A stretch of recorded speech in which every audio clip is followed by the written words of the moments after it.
시청자 여러분 안녕하십니까. 지금부터 전욱현의 안보정론을 시작하겠습니다.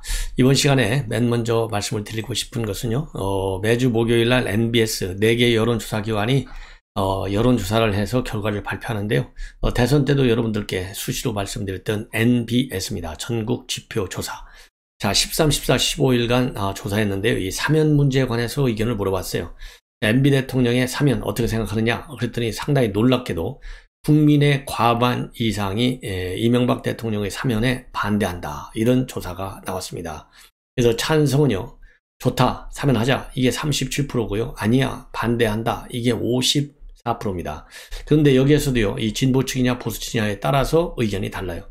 보수층에서는 찬성이 63, 반대가 31인데 반해서 진보층에서는요, 이 반대가 75, 찬성이 19%밖에 되지 않고, 중요한 거는요, 중도층에서도 반대가 많아요. 63대 28.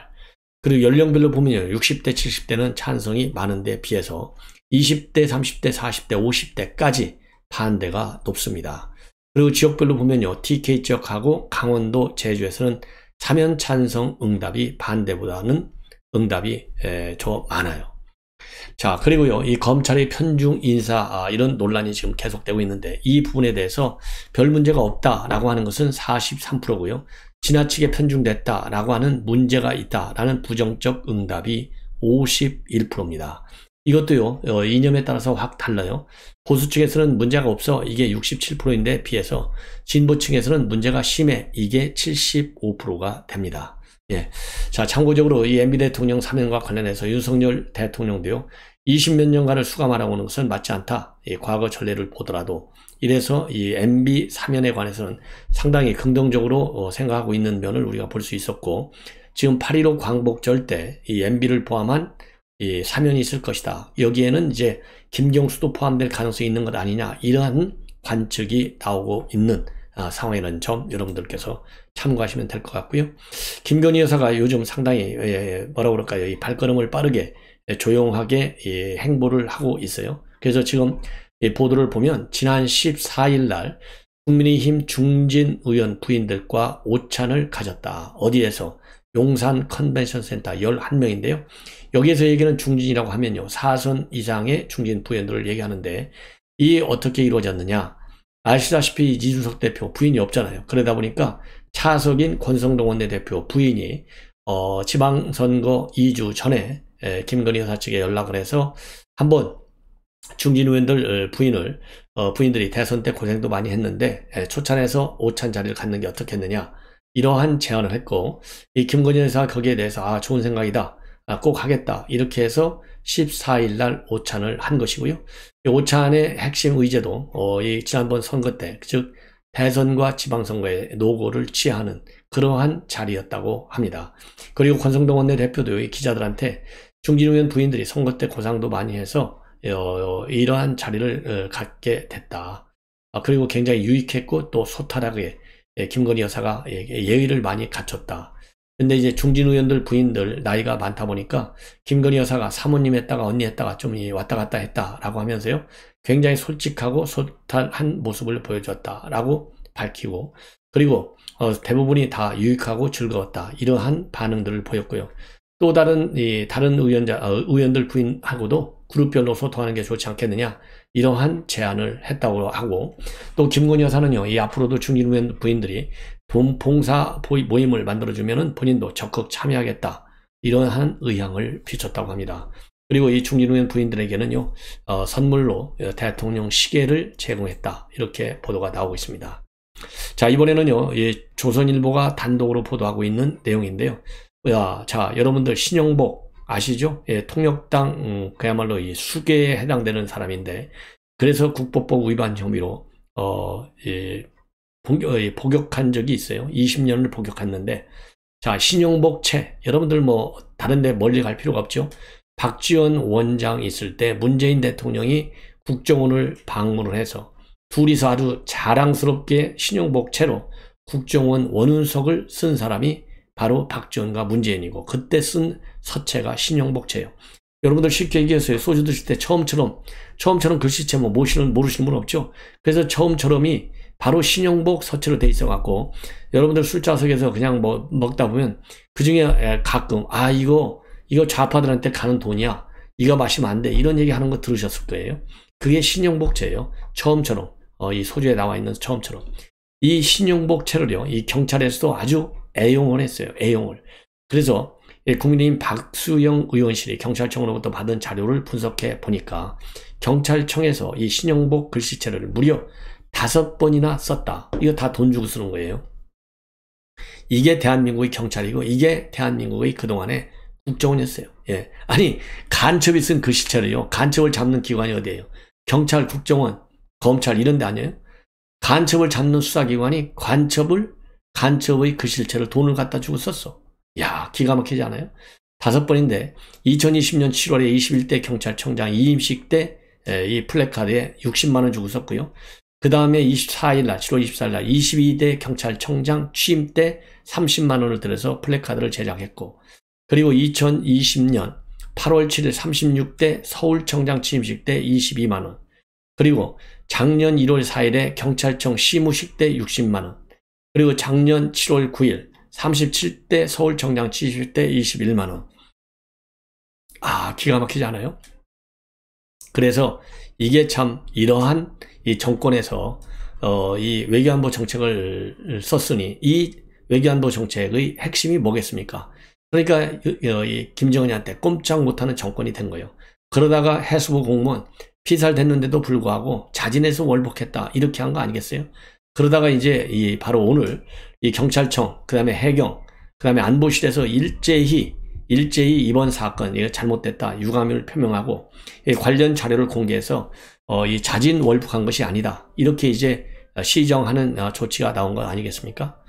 자, 그래서 경찰 안팎에서는요, 장하연 전 청장 때 이런 일이 많이 남았는데 왜 그러느냐? 장하연 전 청장이 5기생인데요. 누구냐면은요, 이 국정상황실에 파견돼 있어가지고 윤건영 현 국민의힘 의원하고 호흡을 맞춘 사람이 바로 이 장하연 전 청장이에요. 이 사람은 장하성 주중대사의 친척이야. 이러니 뻔한 거죠. 예. 그리고 지금 야당에서 이 고민정과 탁현민이가 바로 신용복의 제자예요. 이러니까 이런 것 때문에 신용복채로 이 국가수사기관에서 이렇게 즐겨 쓴 거예요. 그리고 2012년 대선 때는 신용복채로 된 사람이 먼저다, 이러한 홍보물까지 썼고, 2018년도에 김여정을 청와대로 초청했을 때도 신용복 글씨체를 배경으로 기념 촬영까지 했어요. 예. 그리고 평창 동계올림픽 개회식 리셉션 환영사에서 신용복 교수에 대해서 존경하는 사상가다라는 얘기를 문재인 대통령 입으로까지 해서 충격적인 그런 사태가 벌어진 바도 있습니다. 자, 이러한 문재인 정권, 아이고, 교체하기를 얼마나 참 잘했는지 여러분들도 막 실감하시지 않을까라는 생각이 들어요. 자, 이런 문제도요, 지금 조선일보 단독 보도했는데 제대로 그 배경과 경위를 별도로 말이죠, 이 감사원 감사 뭐 할 때 이런 거 하는 거 아니겠어요? 예, 국가의 정체성을 바로잡아야 되지 않나요? 지금 엄연히 국가보안법이 살아있는데도 불구하고 과거 간첩이, 이 사람은 뭐 전향하지도 않았어요. 과거 간첩이 쓴 필체를 갖다가 돈을 주고 사서 중요 행사에 썼다, 이거는요, 이거 신용복한테 부역한 거 아니겠습니까? 자, 이 정도로 하고요. 또 문제 있는 사람 하나 있죠. 바로 김어준 뉴스공장입니다. 김어준 뉴스공장이야말로 이 가짜 뉴스 여러 차례 우리 국민의힘과 관련해서 이 방송한 거, 이게 뭐 이 습관처럼 돼 있는 거 아니겠어요? 그러다가 이제 결국은 이제 얻어 맞는 차례가 됐어요. 뭐냐면 방송심의소위원회에서 지난달 31일 회의를 열었는데요. 여기에서 뉴스공장 한번 얘기 좀 들어봐야 되겠다, 의견 진술을 의결했어요. 이 의견 진술은 중징계를 내릴 때 쓰는 이 내용이 바로 할 때 의견 진술을 의결한다고 합니다. 뭐냐면은 지난 3월 21일 날 방송에서요, 윤석열 대통령의 오찬 행보에 대해서 후지다, 이런 비속어를 사용해서 조롱했고, 집무실 이전 예정지인 용산 국방부 내 헬기장 소유권이 국군으로 이관되어 있는데도 불구하고 미군 통제하에 있다, 이렇게 해서요, 허위 사실을 방송했다, 이런 취지의 민원이 제기돼가지고 방송심의소위원회에서 의결해서 의견 진술 의결을 했어요. 그 당시에 여석주 전 국방부 국방정책실장이 이 김어준 뉴스공장에 출연해가지고 헬기장은 우리 국방부 소유가 아니야, 미군에 공개된 땅이야, 이렇게 해서 지금 가짜 뉴스를 발표했어요. 근데 용산 국방부 헬기장 소유권은 지난 2월 말에 우리 대한민국으로 반환이 됐습니다. 여기에 관해서 이 방송심의소위원회 의원들 쭉 뭐라고 얘기하냐면 전문가를 모셔다 놓고서도 명백한 허위사실을 했는데 그러한 내용을 갖다가 또 특정 보도한 다른 언론은 사과하고 정정 보도했다. 그러면 바로 사과하고 정정해야 되는데 지금까지 김어준이 버티고 있다. 그리고 집무실 이전에 대해서도 계속 비판하는 근거 중 하나이기 때문에 이분들한테는 그렇게 중요하지 않은 것으로 생각할 수밖에 없는데 지금 프로그램을 진행하는 주체들의 사고방식을 너무나 적나라하게 보여주고 있는 건다. 그래서 그런 것들도 확인할 겸 의견 진술을 요구한다. 이렇게 밝혔고요. 황성우 의원도요. 명백히 틀린 팩트인데 그냥 넘어갈 수 없다. 객관성 위반으로 지적하지 않으면 앞으로 도대체 무엇을 지적하겠는가. 이광복 위원장, 김어준 뉴스공장 전체 분량 중 헬기장 관련 한 건 극히 일부분이라고 할 수 있는데 대통령이 거주하는 혹은 집무하는 공간에 헬기장은 중요한 의미가 될 수 있다. 그것을 미군이 장악하고 있어서 모든 것이 불편하고 다 공개가 될 지경이라고 이야기해놓고 이게 아닌 게 밝혀졌으면 다른 것은 몰라도 이 사안만큼은 바로 잡아야 한다고 생각하는데 아직도 바로 잡지 않고 이게 이 방송의 행태가 그런가 싶은 생각이 들기도 한다.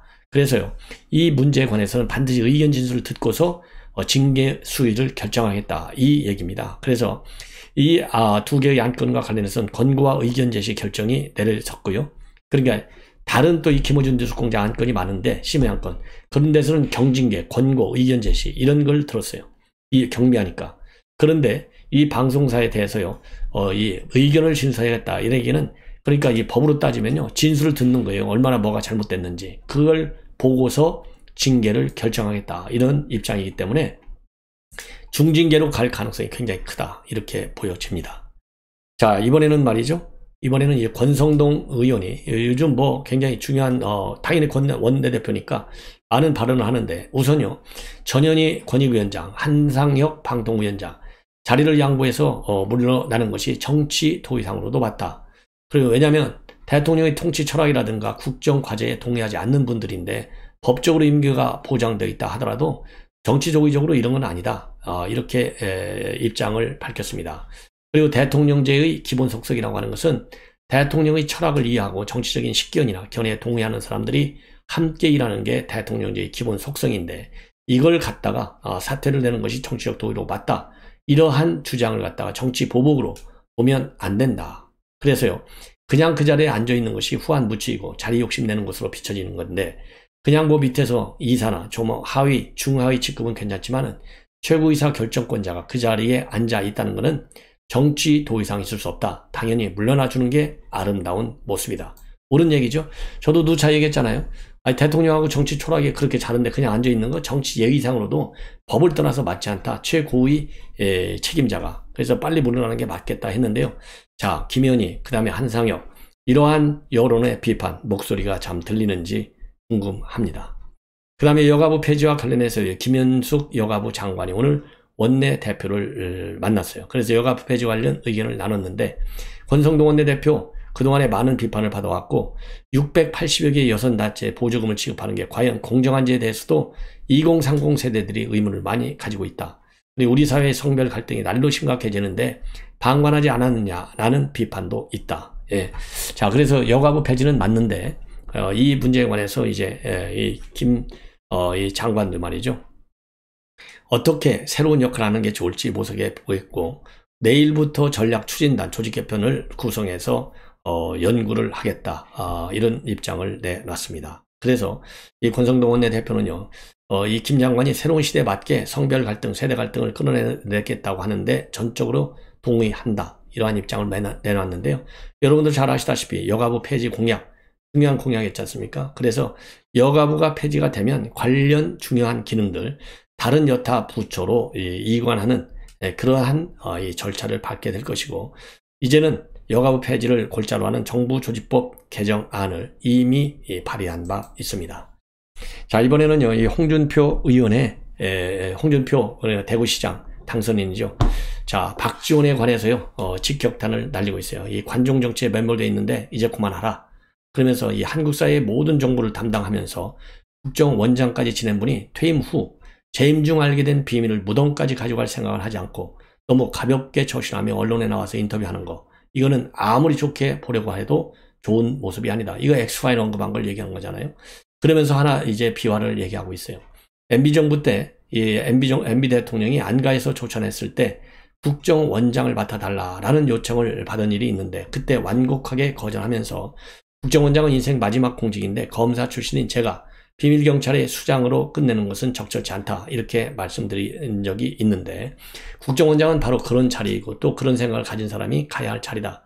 원래 그 자리에 적합한 사람이 아니었거나 적합하지 않더라도 그 자리에 갔으면 그 자리에 맞추어 처신하는 게 올바른 행동인데, 정치를 하는 그분을 존중하고 좋아합니다만은 이제부터라도 나라를 위해 자중해 달라. 아주 100번 만번 옳은 얘기죠. 자, 그래서요, 이 박지원 원장, 이거는 아니 됩니다. 미국에서도 말이죠, CIA, 그 다음에 FBI, 이런 고위 관료들, 미 CIA 부장 포함해서요, 이분들도 은퇴하고 나서 방송 같은 데 많이 나갑니다. 그런데 그분들의 특징은 뭐냐? 박지원이고 정반대요. 그분들은 어느 경우에도요, 자기네들의 직무상 취득한 기밀을 방송에서 코멘트한테 써먹지를 않아요. 본인이 가지고 있는 그런 외교안보적인 지식을 가지고 특정 국정 현안에 대해서, 이 이 안보 이슈에 대해서 자기의 의견을 밝히는 거예요. 정보를 가지고 밝히는 게 아니라. 그런데 이 박지원이는 자기의 고유한 의견을 발표한다기보다는 그야말로 본인의 줏대를 좀 주가를 높이려고 지득한 정보를 까면서 의견을 밝히기 때문에 지금 문제의 심각성이 있다. 거기에 대해서는 이미 검찰에 고발이 되어 있지 않습니까? 그런 것처럼 이 검찰에 고발된 사안, 이 검찰에서는요, 조속히 법적으로 조치를 취하는 것이 좋겠다라고 저는 판단을 합니다. 이제 마지막으로요, 지금 김창균 논설 주간이 이제 칼럼을 하나 썼는데, 윤의 회식 리더십, 통 크고 시원하나 만능은 아니다. 이래서 통상적으로 여러분들 이 비하인드 스토리 많이 알잖아요. 그야말로 술 먹으러 가면 술 아주 뭐라고 그럴까요? 양도 많이 드시지만, 통 크게 양도 드시지만은 이 돈, 술값, 밥값 다 내준다. 그래서 결혼할 때 돈이 없었다는 거 아니에요? 그 정도로 통 큰 리더십, 형님 리더십을 가지고 있다 이거예요. 이런 건 참 좋다. 신선한 감동이기도 하다. 그런데 이러한 내 통 큰 회식 자리에서의 리더십이 국정 운영하는데 그대로 작동이 될 수 있겠느냐? 그건 아니다는 겁니다. 거기에 대해서 착각하지 말라. 그래서 만약에 이러한 지금까지 검찰에서 가졌던 여러 가지 통 큰 리더십, 회식의 리더십을 가지고서는 꼬일대로 꼬여있는 국정을 풀어나가기가 굉장히 어렵고, 그러다 보면 이제는 탈날 우려도 있다. 이러한 칼럼으로 되어 있습니다. 그래서 그동안에 이제 많은 우여곡절이 있었잖아요. 이 대선 국면에서 예를 들어서 뭐라 그럴까요? 이준석 대표와의 갈등 관계도 있었고, 그럴 때마다 내려가서 다 또 풀어주고 통 크게. 그리고 안철수 이 후보하고 당시 단일화할 적에도 마찬가지 통 크게. 뭘로 신뢰 보여줄 수 있느냐? 안철수 당시 후보가 물어보니까 종이 쪼가리가 무슨 소용이냐? 그냥 나를 믿어라. 이렇게 했다는 거 아니겠어요? 이 정도로 통 큰 이 성격을 가지고 있다는 겁니다. 그런데 이 국정 전반을 다스려야 하는 대통령의 으로서는 이렇게 통 큰 화끈한 리더십 하나 가지고 되겠느냐? 이게 이제 칼럼의 핵심이에요. 그래서 대통령은 천차만별 인간 군상이 뒤섞인 국정 전반을 아울러야 하는데, 불법 심판이라는 하나의 목표를 위해서 동일체 원칙에 따라 움직이는 검찰 통솔력이 그대로 통하지는 않는다. 야당 사람들은 어떻게든 윤 정부를 흠집내야 자신들의 활로가 열린다는 제로섬 게임을 믿고 있고, 대통령이 국회 시정연설을 하고 야당 의원들과 일일이 악수를 나눈다고 해서 갑자기 머릿속이 협치 모델로 갈아 끼워지는 거 아니다. 윤석열 정부 이후 자신의 정치적 미래가 최우선 순위인 당내 주자들의 계산법도 대통령 입장과 반드시 일치하란 법이 없다는 겁니다. 그래서 윤 대통령이 검찰총장 옷을 벗고 정치판에 튀어들어 대통령이 되는 과정에서 정치권 인사들의 행태에 분노를 터뜨렸다는 얘기를 종종 들었는데, 대통령은 자신이 살아온 대로 속내를 터놓고 진심으로 대했는데 뒤통수를 맞았다고 느꼈는지 모르겠다. 윤석열식 리더십은 통 크고 시원하다. 기존 정치권의 작동 방식보다 국민을 감동시킬 때도 있다. 그러나 그것이 만능 열쇠가 될 수는 없다. 정치는 때로 도저히 합의할 수 없는 입장차를 놔둔 채 불편한 대로 공전해야 할 때도 있다. 그런 현실을 인정 않고 모든 걸 내 방식대로 풀겠다고 고집하면 뒤탈이 날 수도 있다. 이러한 뭐라 그럴까요? 조언을 지금 아끼지 않고 있습니다. 그래서 제가 보기에는요, 뭐 윤석열 대통령이 지금까지 잘하고 있는 것 같아요. 자, 그렇지만은 최근에 떨어지고 있는 지지율, 이게 말이죠. 어쨌든 간에 과거 정권 출범 초기와 비하면 여론의 지지율 구조가 지금 완전히 달라졌잖아요.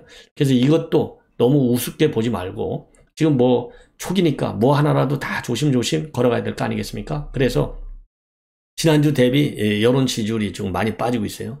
내일 이제 갤럽 조사 어떻게 나올지 모르겠는데 이렇게 떨어지는 것도 고집 피우지 말고 내가 지금 검찰 편중인사 앞에서도 좀 이거 심하다 이런 지금 평가를 받고 있잖아요. 그런 것처럼 하나하나 중요한 인사와 정책 그리고 이 조직 개편 이런 부분에 있어서 철저함을 기하는 것이 굉장히 필요한 시점이다. 이렇게 보여집니다.